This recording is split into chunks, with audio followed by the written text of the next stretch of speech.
Take care of your lawn, you take care of you. For a healthy, weed-free lawn, call True Green today. Oklahoma's own News on 6 starts now with winter weather.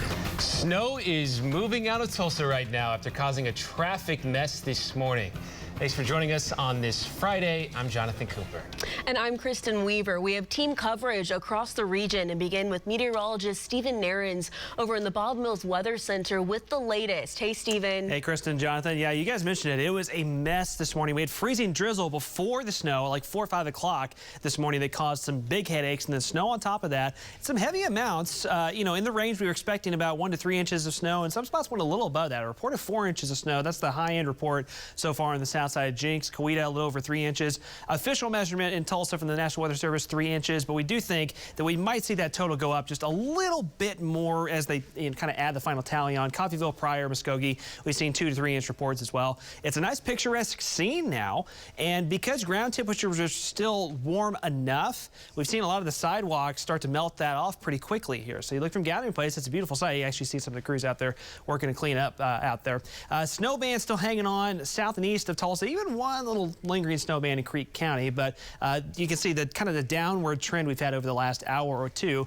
Henrietta, Muskogee to Tahlequah, a little bit of snow, a mixture of sleet and snow has left McAllister, now Stigler to Sallisaw, and then there's a little more redevelopment trying to happen west of McAllister. That's what we'll be watching this afternoon. So again, snowfall rates, these bands the last 2 or 3 hours have been very heavy at times from about Haskell County near Wagner and Muskogee to Tahlequah, now kind of dwindling a bit, but some locally heavy snow near the Sallisaw region, Stigler, and then more of a sleet, snow, icy mix at times in southern LaFleur County. So here's the look for Muskogee. Snow rates have tapered off from what it was even about an hour ago. And as far as the roads go, anywhere where the steady snow tapers off, the roads start to improve pretty quickly as we start to get things cleared off. So J.D. McManus near Wagner, an hour and a half ago, we were checking in with him and it was a whiteout. Now you can see some clearing there. Voncaster near the Shakota region. Now, a word of caution, any roads that look wet, you still need to assume they could be a little slippery. Right now, during the middle of the day as things are getting treated, wet roads are mostly wet, but there will be some that could be icy. Traffic map around Tulsa, a lot better than it was earlier this morning, but obviously still need you to use some caution if you're driving this afternoon. Showing you visible satellite because, believe it or not, there could be a little bit of sunshine northwest of Tulsa before the day is up. You can see that clearing line back near Ponca City. That'll help temperatures bounce back just a little bit this afternoon. Upper 20s from Tulsa to the south. You see we're back near freezing in Pawhuska. We'll get above freezing northwest of Tulsa this afternoon. Travel advisory continues I-44 to the south into the afternoon hours where there are still some slick conditions ongoing. And again, a few more hours of some sleet and snow in southeastern Oklahoma as well. We'll give you another hour-by-hour update on the snow moving out, and guess what? A big bounce back coming up this weekend. Details in a few minutes. All right, Stephen, thank you. 2 people are recovering after a fire this morning at the Red River Apartments near 71st and Riverside. News on 6's Emery Bryan is live on the scene with those latest details. Emery? Well, those 2 people were treated by fire medics at the scene, and they're going to be okay.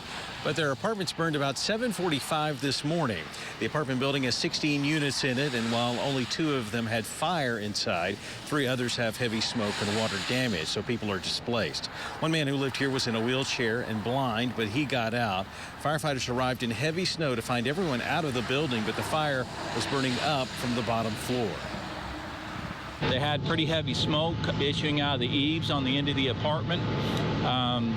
Guys got to it pretty quickly. The wind was a disadvantage to us, but we were able to make a good stop on it and prevented it from spreading throughout the length of the building. The fire department has not determined the cause of the fire. The apartment complex is helping residents find other places to live tonight. Reporting live near 71st and Trenton, Emery Bryan, Oklahoma's own News on 6.